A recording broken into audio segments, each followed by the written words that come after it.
Gopi Jana Vallabha Girivaradhari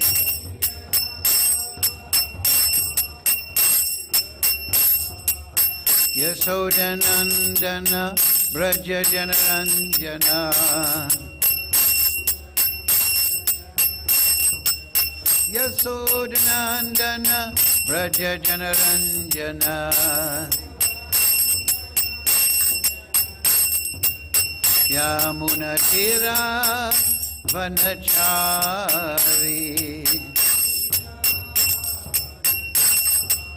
Yamunatira Vanachari Jaya Radha Madhava Kunja Vihari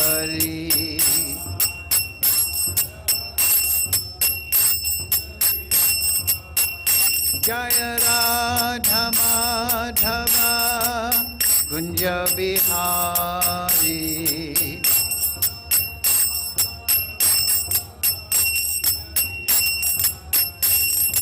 Gopi Jana Vallabha Girivaradhari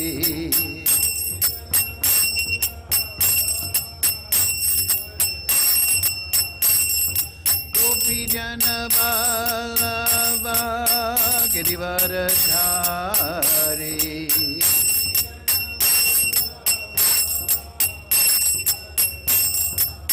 Yasodanandana Braja Janaranjana Yasodanandana Braja Janaranjana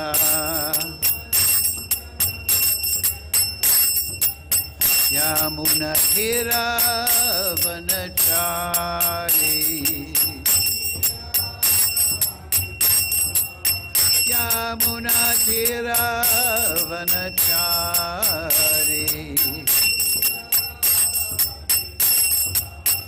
Jaya Radha Madhava Kunja Vihari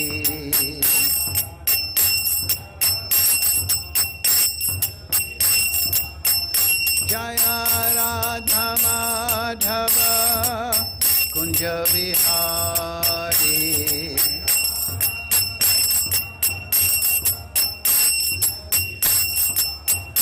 Hare Krishna Krishna Krishna Hare Hare Hare Rama Rama Rama Hare Hare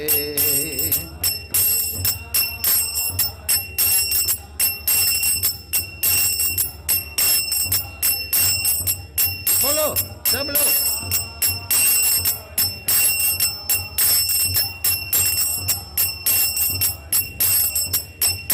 Hare Krishna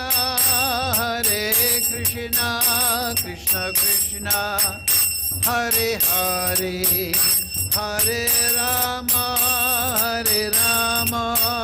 Rama Rama Hare Hare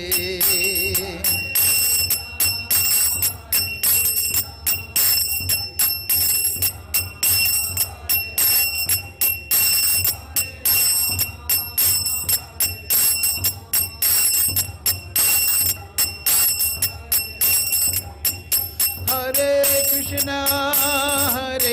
Krishna Krishna Krishna Hare Hare Hare Ramo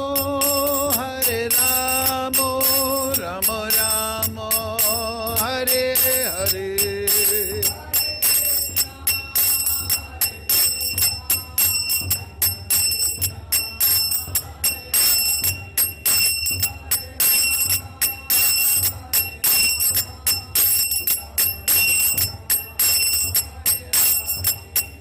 Jaya Prabhupada, Jaya Prabhupada, Jaya Prabhupada, Jaya Prabhupada.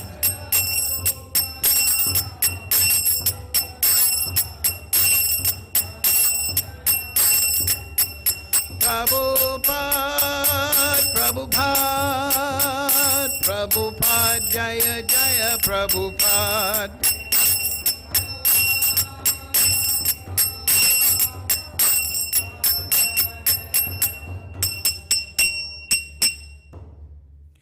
Jayam Vishnupad Paramahamsa Parivakacharya Sadasi Chimad, His Divine Grace Srila Asa Bhaktivedanta Goswami Maharaj Srila Prabhupada Ki Jai. Jayam Vishnupad Paramahamsa Parivakacharya Sadasi Chimad, Divine Grace Srila Bhaktivedanta Goswami Maharaj Srila Prabhupada Ki Jai. Srila Gokishore Das Babaji Maharaj Ki Jai. Srila Thakur Bhakti Vinod Ki Jai. Sri Guru Parampara Ki Jai. Sri Bhagavad Gita as it is, Ki. Vrindavan Dham Ki Jai. All glories to the assembled devotees. All glories to the assembled devotees. All glories to Shri Shri Guru and Gauranga. Go Premananda Hari Hari. Om Namo Bhagavate Vasudevaya. Om Namo Bhagavate Vasudevaya. Om Namo Bhagavate Vasudevaya. All together, please. Om Jnana Timarandasya Ganandana Salakaya Chakshurun Militam Yena Tasmai Shri Gurave Namaha Shri Chaitanya Manobhistam Stapitam Yena Bhutale Swayam Rupa Kadamayam Dadati Swapadantikam Vandeham Shri Guru Shri Yukta Parakamalang Shri Gurun Vaishnavamscha Shri Rupam Sagrajatam Sahagana Raganatam Vitam Tam Sajivam Sadvaitam Savadutam Prijana Sahitam Krishna Chaitanya Devam Shri Radha Krishna Padang Sahagana Lalita Shri Vishakam Vitamscha He Krishna Karana Sindhu Dena Bandhu Jagatpate Gopesha Gopika Kanta Radha Kanta Namostate Tapcha Kanchana Gaurange Radhe Vrindavanishwari Vrishabhana Sutadevi Pranamami Hari Priye Vanchakalpatarubhyascha Kripa Sindhu Bevacha Patitanam Pavnebhyo Vaishnavebhyo Namo Namaha Shri Krishna Chaitanya Prabhu Nityananda Shri Advaita Gadadhara Shri Vasadi Gaur Bhakta Vrinda Hare Krishna Krishna Krishna Hare Hare Hare Ram Ram Ram Hare Hare. So, as we said, verse number 28 of the 8th chapter, attaining the supreme, the final verse. So, please repeat. Vedeṣu, yajñeṣu, tapaḥsu, caiva, dāneṣu, yat puṇya-phalam, pradiṣṭam, atyeti, tat sarvam, idam viditvā, yogī, param, sthānam, upaiti, cādyam, vedeṣu, yajñeṣu, tapaḥsu, caiva, dāneṣu, yat puṇya-phalam, pradiṣṭam, atyeti, tat sarvam, idam viditvā, yogī param sthānam, upaiti, cādyam, vedeṣu, yajñeṣu, tapaḥsu, caiva, dāneṣu, yat puṇya-phalam, pradiṣṭam, atyeti, tat sarvam, idam viditvā, yogo param stamo upaiti cādyam, vedeṣu, yajñeṣu, tapaḥsu, caiva, dāneṣu yat puṇya-phalam pradiṣṭam atyeti tat sarvam idam viditvā yogo param sthānam upaiti cādyam. Okay, go ahead.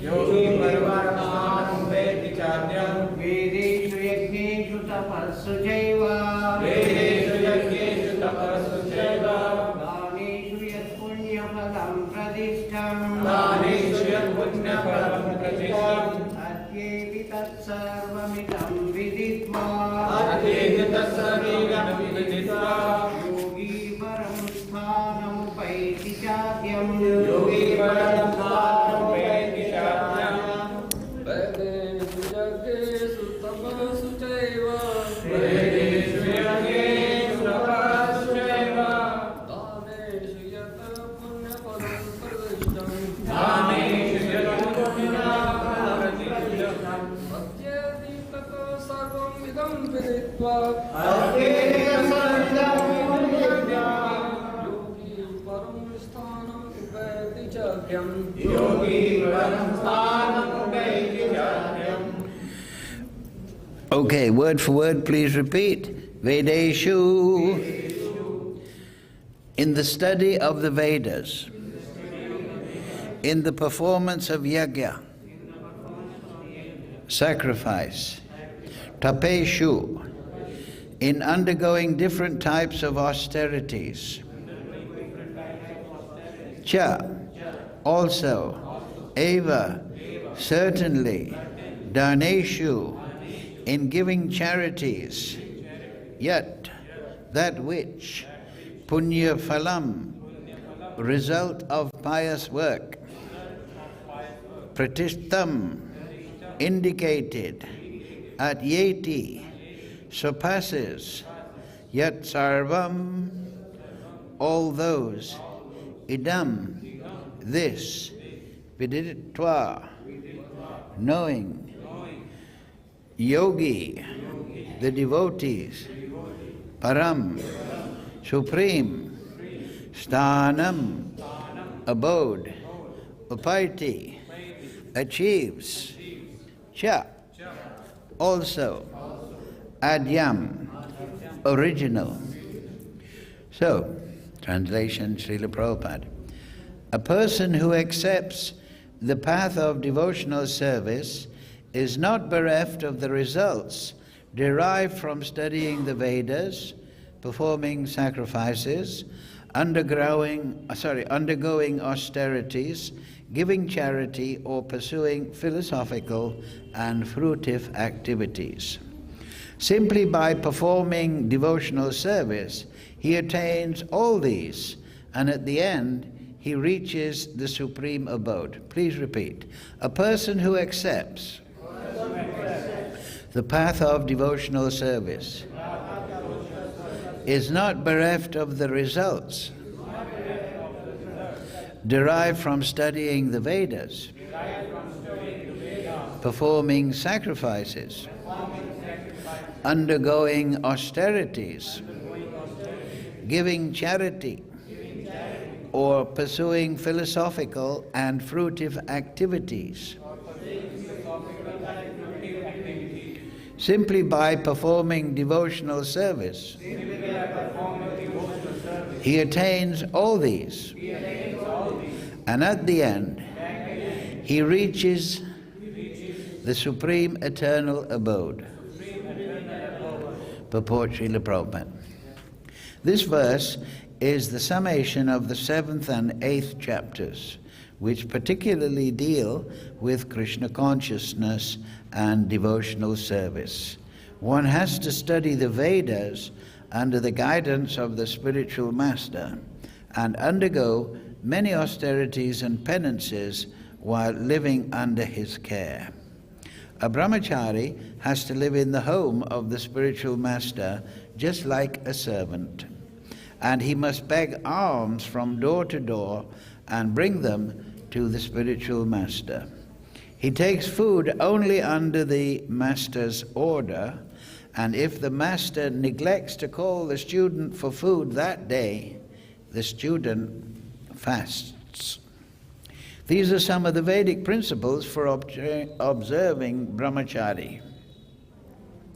After the student studies the Vedas under the master for some time, at least from age 5 to 20, he becomes a man of perfect character. Study of the Vedas is not meant for the recreation of armchair speculators, but for the formation of character. After this training, the brahmachari is allowed to enter household life and marry. When he is a householder, he has to perform many sacrifices so that he may achieve further enlightenment. He must also give charity according to the country, time, and candidate, discriminating among charity in goodness, in passion, and in ignorance, as described in Bhagavad Gita. When, after retiring from household life, upon living in forests, dressing with tree bark, not shaving, etc., by carrying out the orders of brahmachari, household life, vanaprastha, and finally sannyas, one becomes elevated to the perfectional stage of life. Some are then elevated to the heavenly kingdoms, and when they become even more advanced, they are liberated in the spiritual sky, either in the impersonal Brahmajyoti or the Vaikuntha planets or Krishna Loka. This is the path outlined by Vedic literatures. The beauty of Krishna consciousness, however, is that by one stroke, by engaging in devotional service, one can surpass all the rituals of the different orders of life. The word idam, viditvā, indicate that one should understand the instructions given by Krishna in this chapter and the 7th chapter of Bhagavad Gita. One should try to understand these chapters not by scholarship or mental speculation, but by hearing them in association with devotees. Chapter 7 through 12 are the essence of Gita. The first 6 and the last 6 chapters are like coverings for the middle 6 chapters, which are especially protected by the Lord. If one is fortunate enough to understand Bhagavad Gita, then especially these middle 6 chapters, in the association of devotee, then his life at once becomes glorified beyond all penances, sacrifices, charities, speculations, etc. For one can achieve all the results of these activities simply by Krishna consciousness. One who has a little faith in Bhagavad Gita should learn Bhagavad Gita from a devotee, because in the beginning of the 4th chapter it is stated clearly that Bhagavad Gita can be understood only by devotees. No one else can perfectly understand the purpose of Bhagavad Gita. One should therefore learn Bhagavad Gita from a devotee of Krishna, not from mental speculators. This is a sign of faith. When one searches for a devotee and fortunately gets a devotee's association, one can actually begin to study and understand Bhagavad Gita. By advancement in the association of the devotee, one is placed in devotional service, and this service dispels all misgivings about Krishna or God or Krishna's activities, form, pastimes, name, and other features. After these misgivings have been perfectly cleared away, one becomes fixed in one's study.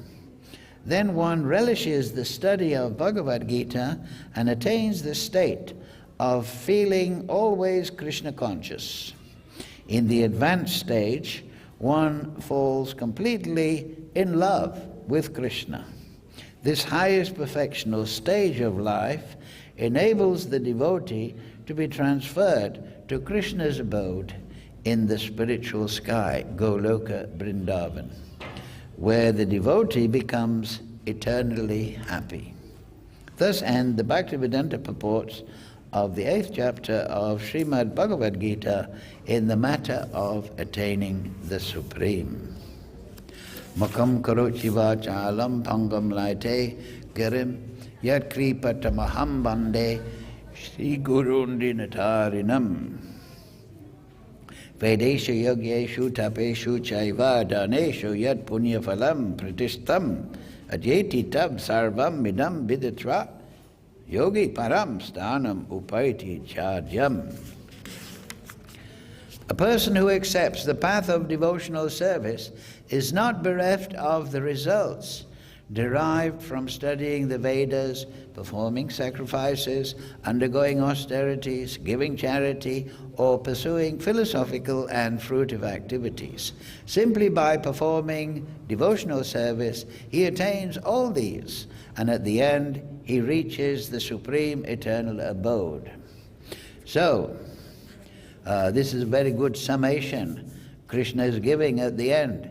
Right? In the Vedas, there is study of the Vedas, of course, yajñeṣu, performing different sacrifices,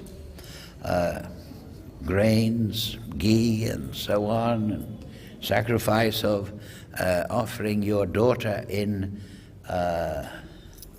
marriage to a suitable person, undergoing austerities, fastings, and so on and so forth, giving in charity to the correct person. Prabhupada says one should observe goodness, charity, passion and ignorance, not so important. And pursuing philosophical and fruitive activities. That's reference to Jnana Yoga and Karma Yoga. Jnana Yoga stresses philosophical inquiry, intellectualism, an approach to the Vedas in that way. Karma, fruitive activities, you're approaching the Vedas with the clue, how can I get some good material benefit? Simply by performing, then Krishna says, devotional service, so therefore he's distinguishing bhakti from these prescribed duties. He attains all these, and at the end he reaches the supreme eternal abode. So you see that Krishna is saying, at the end of bhakti, pure bhakti, Shuddha bhakti, that means just rending. What is Shuddha bhakti? It is devoid of karma and jnana anavritam. It is devoid of a kind of intellectual approach. It is devoid of how I can get some karma from my practices.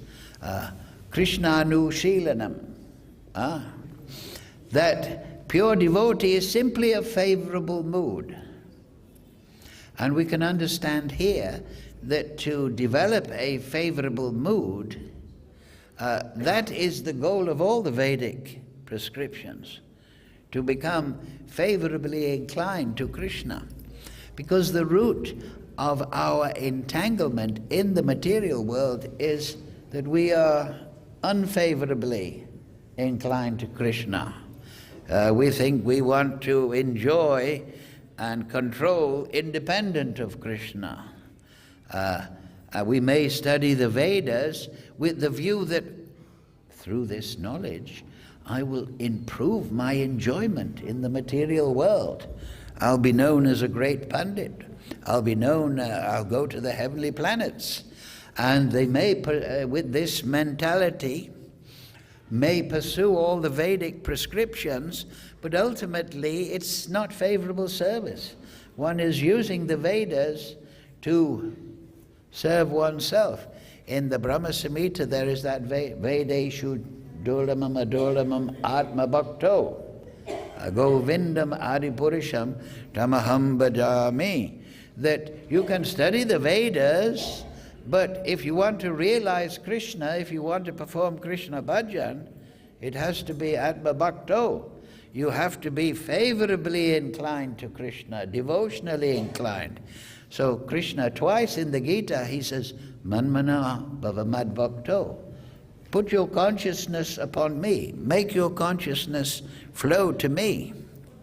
But in a devotional mood, in a loving mood, in an attitude of serving the Supreme. There is that verse, Sava upadi vinaya muktam tat paratvena nirmalam rishikesha rishikena sevanam bhaktir uchate. Bhakti, what is bhakti? It is when you have got rid of all upadi. What is upadi? Unwanted thing. If you think, I am this material body, I am this mind with its talents and abilities and knowledge, and you identify with them, then they are upadi. You think, oh, unwanted things. This identification is unwanted. So, bhava mad bhakto. That means get rid of these upadis and have a favorable rishikena, rishikesha. Use yourself to satisfy the senses of Krishna. Krishna is the object of satisfaction in the spiritual world. People are serving Krishna because of love, atma bhakto. And that is bhakti. Sevanam bhakti uchate. That is the service mood. Seva bhav. No, don't go to the Vedas and read them and study and think, what I can get out of this. That is like going to the gym and thinking, oh, I'll exercise and I'll become strong and healthy. So what is that? You just got some program for your own personal improvement. But the real improvement is to awaken your relationship with the Supreme Lord. Krishna is Atma Atma. He's the soul of the soul. He is our real self. You may be meditating thinking, oh, I'm finding my identity within the field of consciousness. But within you, the soul, is Krishna. And that is the real focus in meditation. We may meditate upon Krishna, but the best meditation is to realize that Krishna is meditating upon us in reciprocation. Krishna is everything. Sutri mani gana iva, like we were discussing in the morning class. Krishna is sustaining everyone. Vishnu, Paramatma, Krishna ultimately, he is maintaining us by his meditation upon us, his expanded awareness of us. So we may approach Krishna, very good, meditate, but meditation is a two-way street. We should try to understand the presence of Krishna within the soul. And that is understood by seva bhav. Because Krishna is meditating, maintaining us, sustaining us. So he is present within the soul. He is present. He is very much attentive to every single spirit soul. Not just in Vrindavan, but the whole of India, the whole of every planet on this Bhumandala, throughout the 14 worlds. Krishna is attentive. So real meditation is to see how Krishna is being attentive to ourselves. But that is only available to those who have seva-bhav. Krishna is revealed through seva-bhav. So the Vedic prescriptions are there. There's also another verse in the Veda. Traigunya vishya Veda nistraigunya bhavajuna nirvanvo nitya satvasto niryoga shema atmavan. The Vedas mainly deal with the three modes of material nature, Arjuna. Krishna says, rise above these modes and become atmastha, become situated in the self. So somebody with less understanding may think that means understand me as spirit soul. No, the self is Krishna. Krishna is Atma. So to be established in the self means to be established in realization of Krishna. And our relationship of Krishna to Krishna is seva-bhav. Just in the same way, Krishna is Ishvara Parama. He is the Supreme Master. But how is he using that mastery? He is using that mastery. One aspect is to maintain all the living entities. He's serving all the living entities. So yes, Krishna is Param Purusha, Supreme Person. But he is more intimate understanding is that he is also the Supreme Servant. So the devotee, by his seva-bhav, realizes these more intimate aspects of Krishna. And that is the goal of the Vedas. The Vedas cast the net wide. Oh, you want to perform karma. Here's karma kanda. The first 6 chapters, karma is discussed. But Krishna makes it relates it to bhakti. Oh, you want to study jnana? Okay, the last 6 chapters of Gita, they discuss jnana.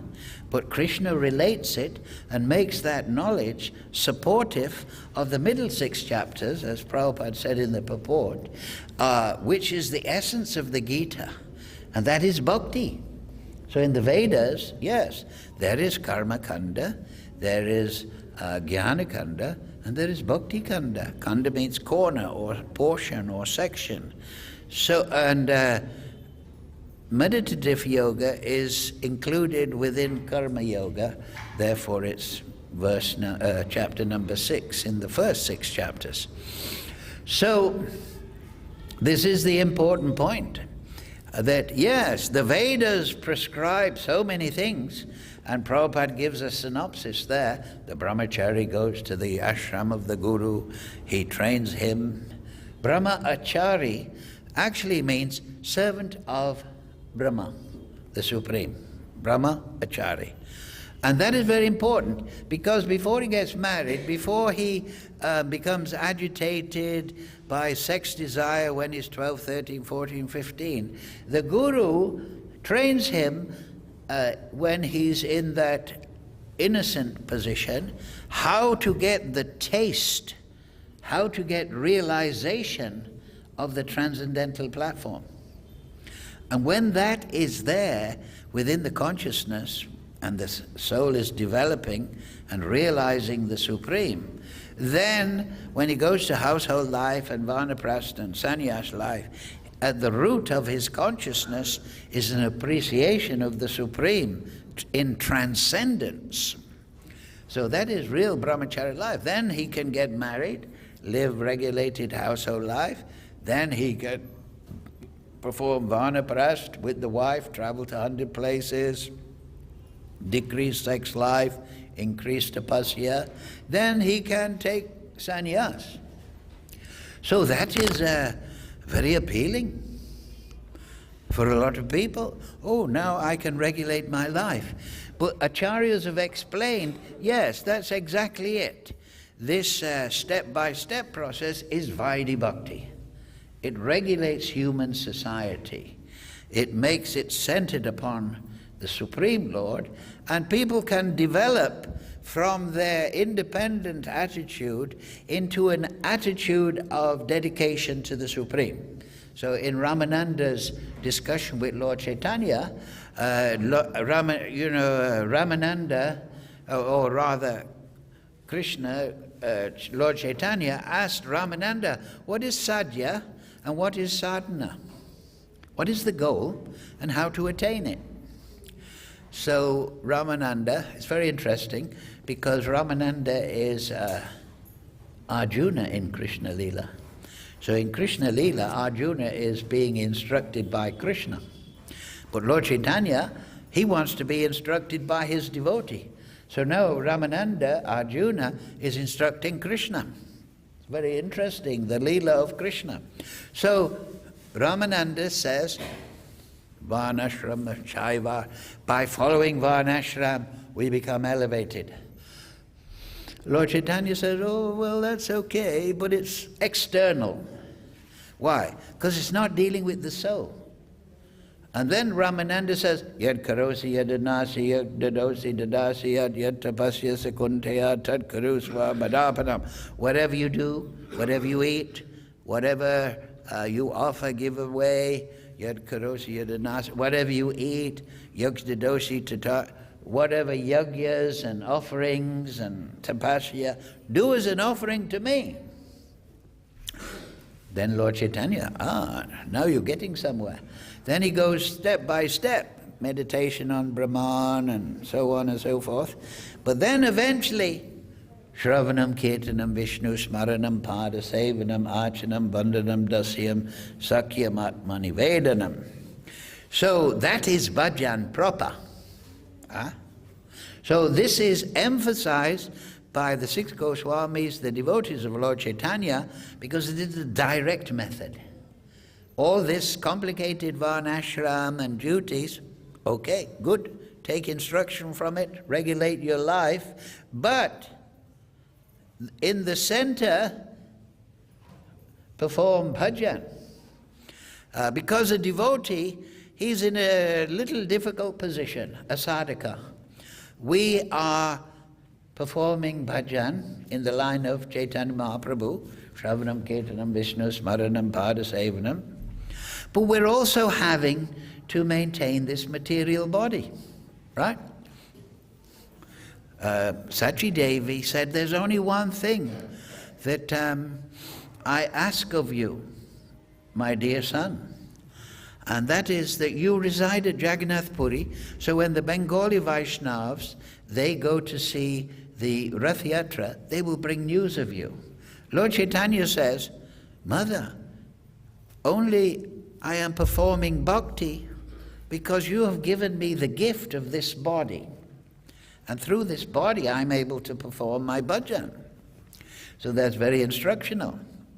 So we, in the material world, when we have this material body made of the mundane elements, we have to maintain it. Or else how can we chant? If we eat ice cream day and night, how can we chant? We'll become sick.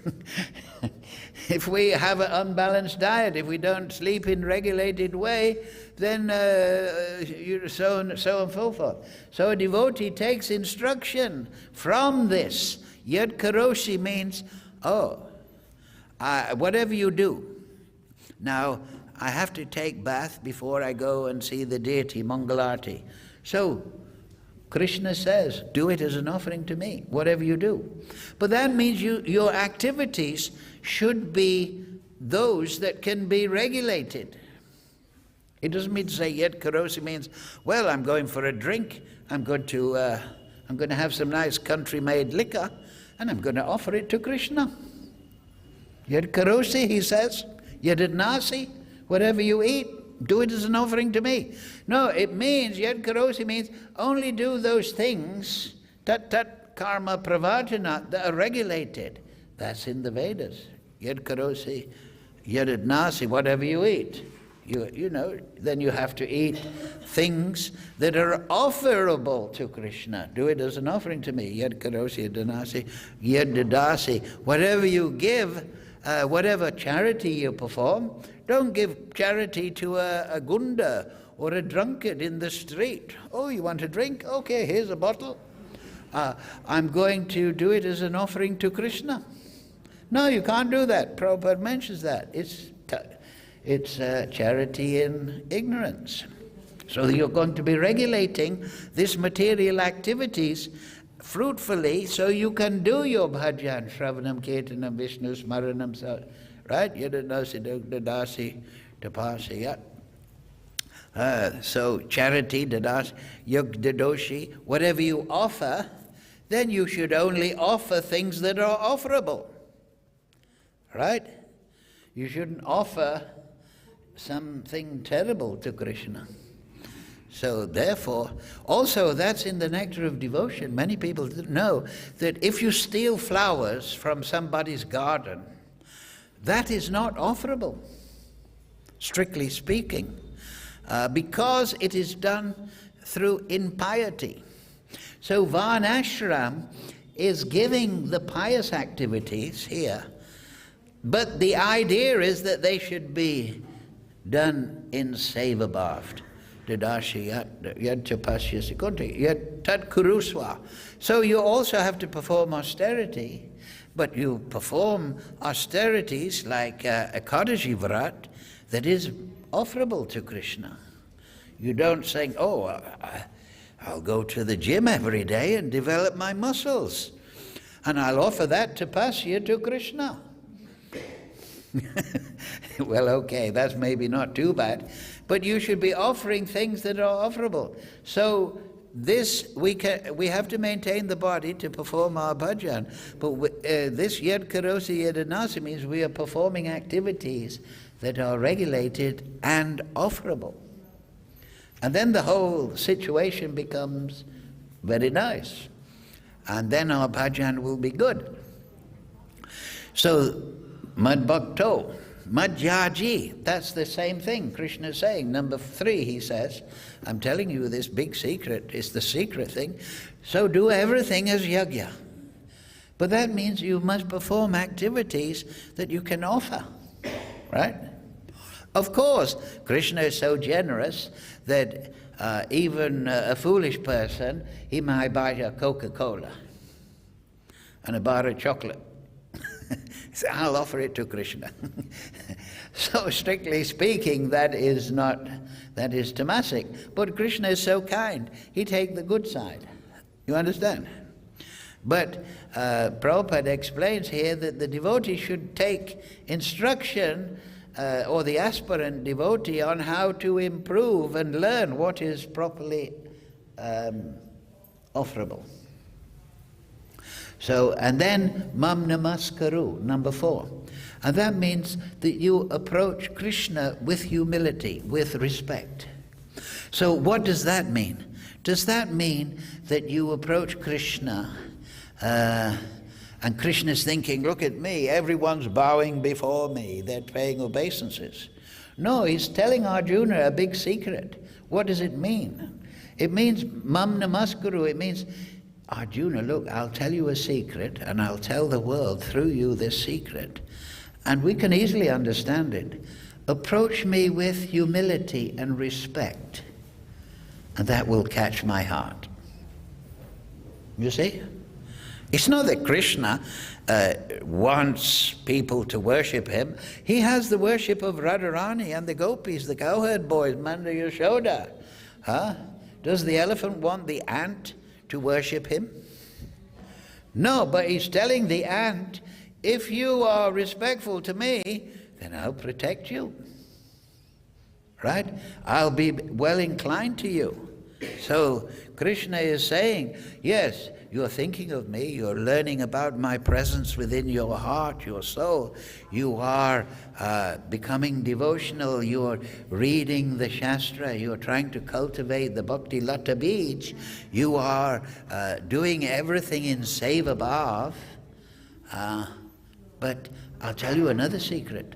Come to me in a way that is with humility, and that will touch my heart. You'll capture me in that way.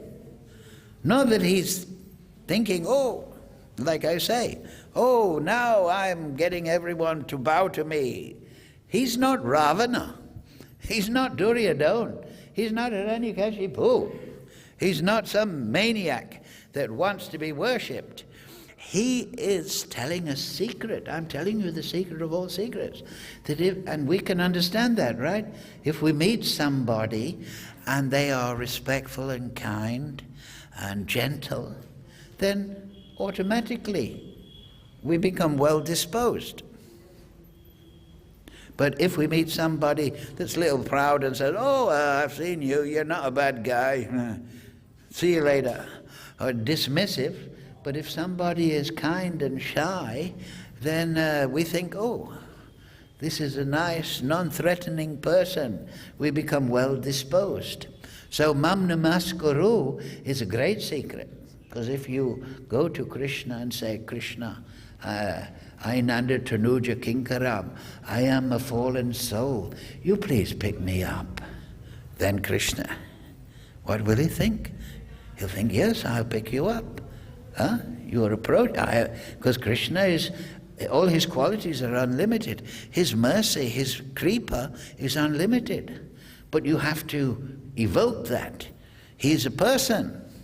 You go to Krishna and you say, oh, Krishna, pick me up. What am I doing in this material world? Why don't you do your job properly?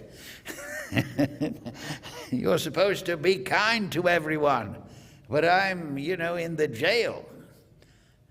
Then Krishna said, okay, maybe a bit later on. But if you approach Krishna and say, oh, Krishna, I'm fallen, you're the son of Nanda Maharaj. You always serve Nanda Maharaj. You're the servant of your beloved Nanda Maharaj. So please, pick me up. Make me a little bit of dust on your lotus feet. Give me access to Vrindavan, please. Then, Krishna will think, oh, what a sweet person. Ananga Manjari will say, look, this is a great soul. You must accept Radharani. Ananga Manjari is Guru Shakti, Janavima in Chaitanya Lila. So, that is bhakti. That is bhakti bhav. That is anukulyena shelanam. This is favorable attitude. Humility.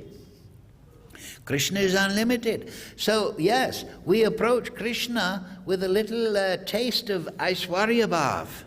He is the supreme powerful. Later on, you can, like we were reading the gopis meeting Krishna in Vrindavan at the Ras Leela, then maybe some of the gopis were saying, why are you acting like this, Krishna? Why are you telling us to return to our households? This is not good behavior. Well, you cannot have that attitude. That is seva bhav, that is ecstasy, that is prem bhav. But at the beginning we approach Krishna. Oh, Krishna, I'm fallen down in this world. Please help me. Right? Then that is mam namaskaru. And then you will surely come to me, Krishna says. So we have attitude problem, therefore we're in the material world. The basic remedy is humility to approach Krishna. And what is humility? Does it mean I talk about myself? Oh, I'm so humble, I'm so wonderful. I'm so humble. No, humility means that we understand we are dependent upon Krishna. Like I said at the beginning, Krishna is the soul of all souls. He is instructing us. He is maintaining us. He is guiding us. He is within the Paramatma. He has this wonderful attitude towards us. Because we are Angsa, we are Him. He is Bija Pritak Pita. He is the father of the living entity. He is naturally well disposed. So we can approach Krishna like that. Oh, Krishna, I'm in a bad condition. You please pick me up. Right? He can arrange anything. And what will happen? It's stated throughout the Shastra that the Supreme Lord when he has an idea, then all his potencies act to fulfill that idea. Now just consider. If you can think, make Krishna think, I'll pick him up, then all his potencies will go to you to pick you up. So you have to apply to Krishna like that. So this is bhakti. This is the goal of all this yajñeṣu, dāneṣu. It says, Krishna says, yajña, dāna, tapaḥsu, all that should never be given up. They purify all the great souls. But the great souls are those that have got humility because they realize, I'm the production of Krishna. I'm maintained by Krishna. Isn't that a wonderful generosity that Krishna has towards me? And then that touches the heart of Krishna. Right? That is humility. So humility is not an artificial, oh, I'm so humble, I'm so fallen, I don't know what to do, I can't go to Mangalarti, I'm so fallen. No. Meditating upon yourself in a negative way is still meditating upon yourself. No, you should meditate on your relationship with Krishna with a certain aishwarya bhav. You should think, oh, Krishna is so wonderful, so powerful.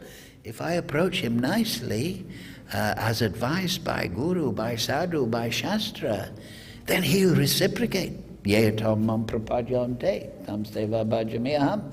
then you're learning to relate to Krishna as a person in a favorable mood.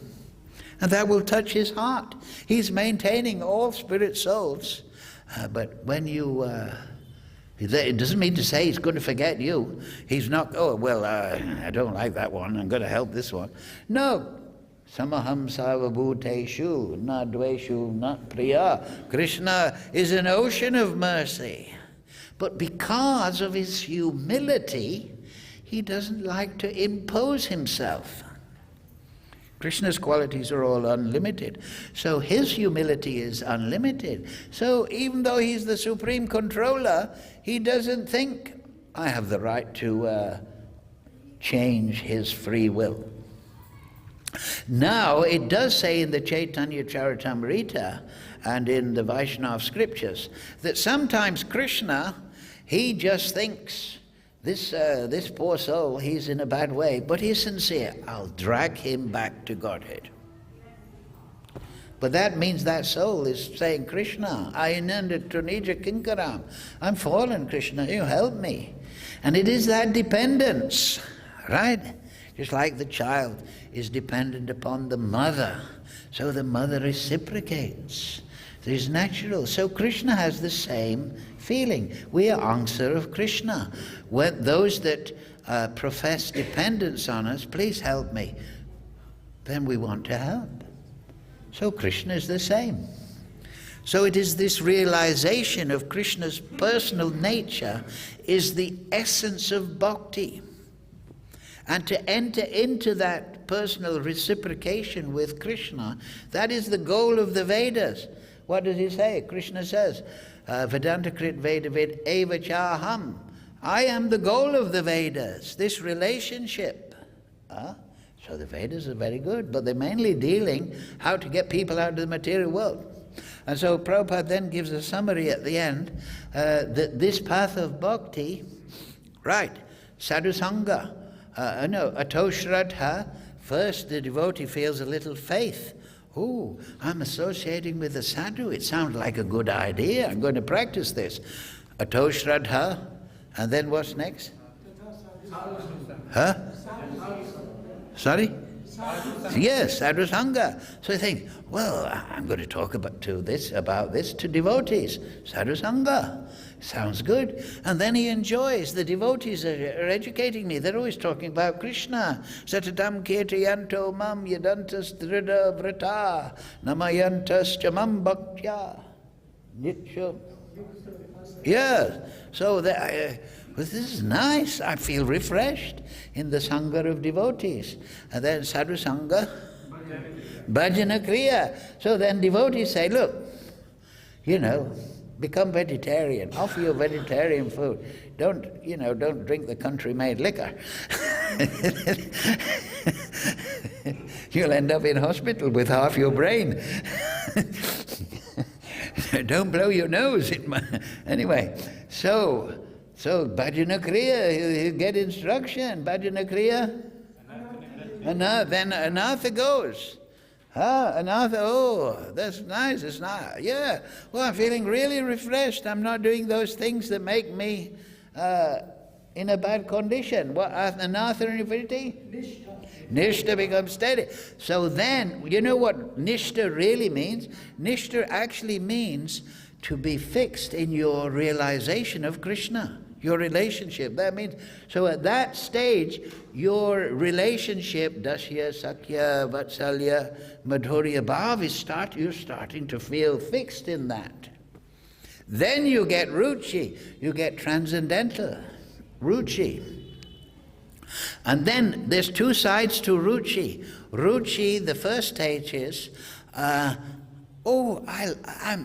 like going to Mangalarti. I like chanting. I like to hear the Bhagavad Gita class. I like to study the Bhagavatam. But then the other side is, the devotee realizes that Krishna likes me to study the Bhagavatam. The spiritual master, the sadhus, they enjoy my study. And when I'm chanting, I get the feeling that Krishna likes my chanting, even though I'm a spirit soul. And then what happened? Shakti, become very attached. Oh, I'm pleasing Krishna. And this becomes a part of the devotee's happiness. I'm anukulyena, I'm pleasing Krishna. Bhava. Then you become, oh, this is wonderful.